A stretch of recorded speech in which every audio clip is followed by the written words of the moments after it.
Mohammed, Mahomet, n'est ni juif ni chrétien. Âgé de 40 ans, cet habitant de la Mecque est depuis des années à la recherche du Dieu unique dont parlent la Torah et les évangiles. Pourtant, il appartient à la tribu la plus polythéiste qui soit, celle des Koraïch.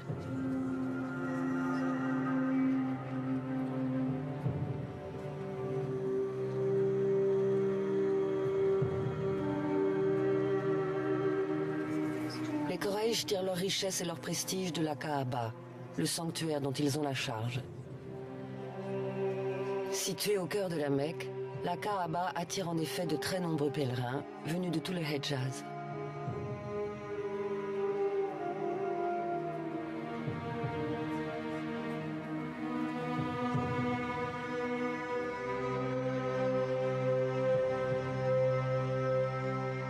La spiritualité occupe une place centrale dans la vie de Mohammed et régulièrement, il effectue des retraites dans une grotte située à quelques kilomètres de la ville. Un jour, il en revient transformé et confie à ses proches qu'une apparition lui a transmis un message divin.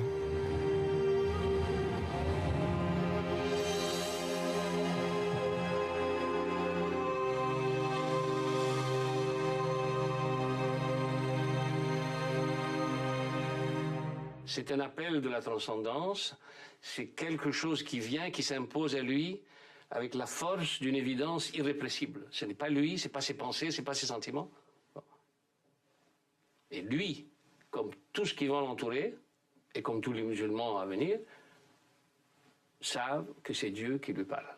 C'est comme ça qu'il ressent les choses.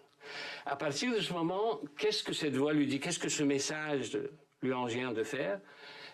C'est de propager une nouvelle religion qui est celle d'un Dieu unique, transcendant, tout-puissant et miséricordieux, qui vient bousculer les croyances les plus fondamentales de la société qui l'entoure.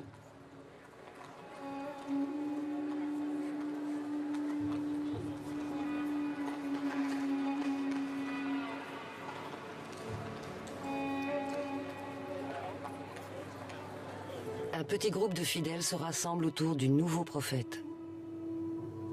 Ce sont les premiers musulmans, les premiers à croire que Mohammed est chargé de transmettre aux hommes la parole divine.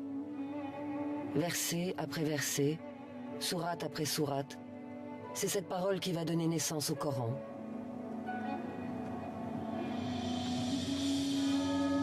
En arabe, Coran signifie récitation. Et durant bien des années, cette parole restera transmise oralement d'un groupe de fidèles à un autre. Une parole nourrie de références au christianisme et surtout au judaïsme.